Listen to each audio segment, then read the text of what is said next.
I think I start. You know, you already heard that I brew beer in my free time, so this first thing is also about food.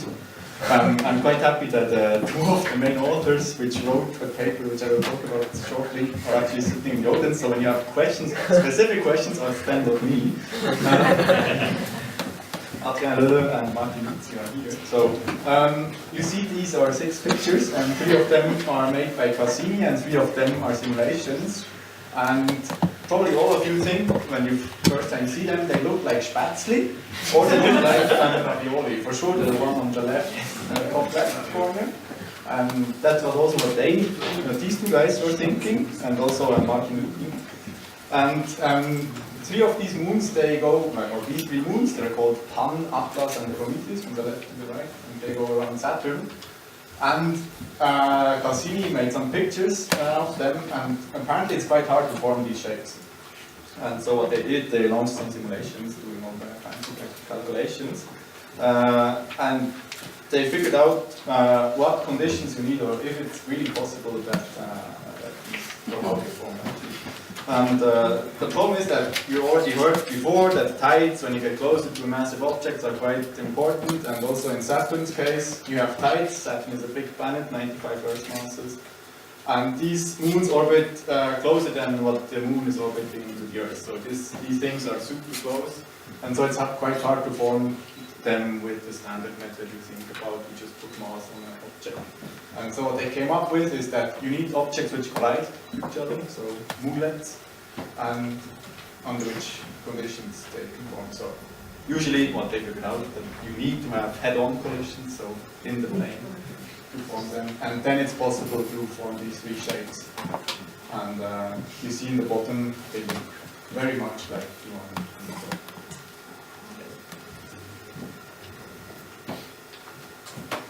So this is a bit of another topic. It's about the cargo launch to the International Space Station. It launched last week, and it carried a lot of equipment and new experiments. You can see the ISS there on top, and the rocket just below. Once it's empty, it will load 3 tons of garbage, and then it will head back to the Earth, where it will actually burn in the atmosphere.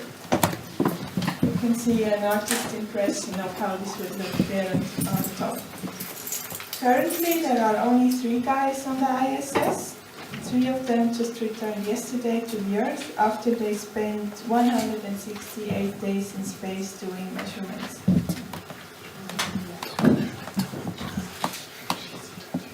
So now we go big. The ELT started with its construction. So the ELT stands for the extremely large telescope. So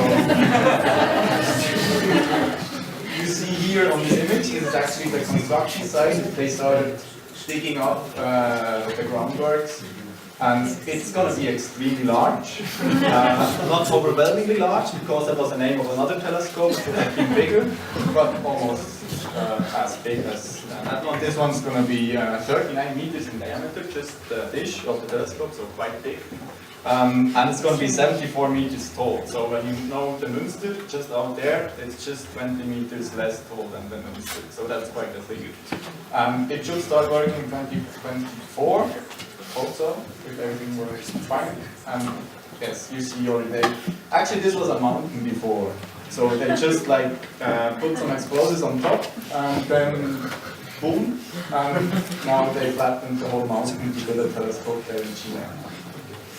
Yeah, apparently that's what you need to do to build such a mountain.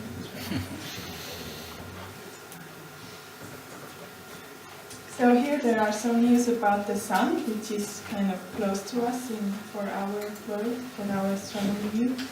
So what you can see is the picture of the sun's corona. It's a composition of 161 photographs. They were taken during last year's eclipse on the 21st of August. If you look very closely, you can actually see the moon in front. You can see the familiar shape.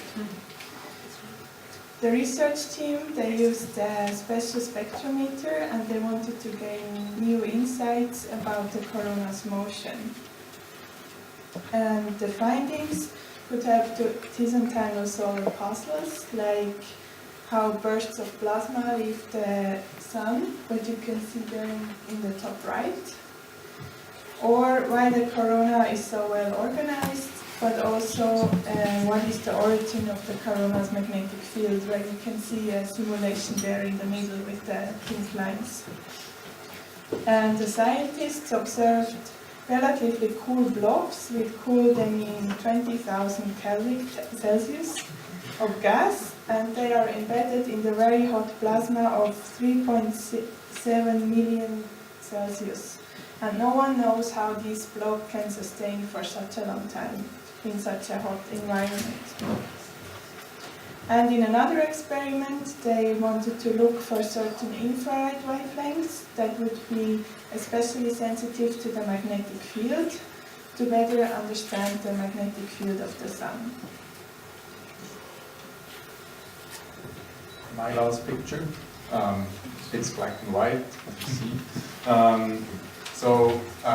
On end of April, there was a satellite launch, which I was happy about that everything worked fine, because if not, it would be quite a disaster for work in the future. So what the satellite is called TESS. It's the Transiting Exoplanet Survey Satellite. And it's actually quite small. It would fit on this stage. It's only 4 meters in diameter with the solar panels, and it's like 1.5 meters tall, so not that big. And what you see here is the first picture of that satellite. It does exactly that what Remo was talking about. It observes transit of planets, or it tries to observe them. And every dot here is a star, so if you look at the night sky, that might be unfamiliar with for you, but if you go to space, you see, and if you have a very good instrument, of course, you see some more stars that you just see like in burn. And so what the thing tries to do is, they estimate that they can observe 20,000 planets outside of our solar system, which is compared to the 3-something thousand planets we have now, a factor of 7 more, roughly. So that's quite promising if everything works out. And that's the first image. It looks a bit blurry, but I think it will get better a bit.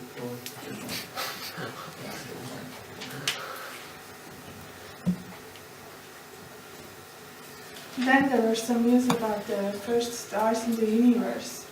So apparently there is evidence that the first stars in the universe were born already 250 million years after the Big Bang.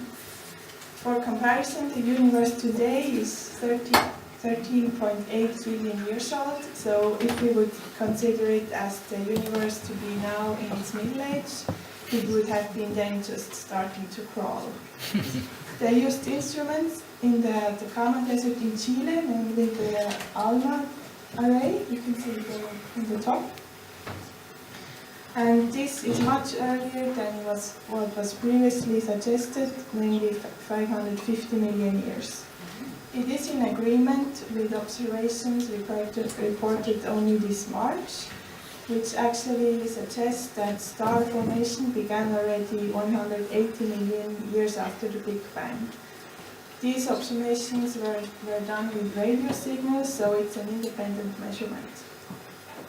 And it would mean that star formation activity started at a much earlier stage than was assumed until now. This was from us from the news. Yes, and I hope we delivered some topics we discussed during the break, because now it's some beer at the bar, I think. Oh, yeah.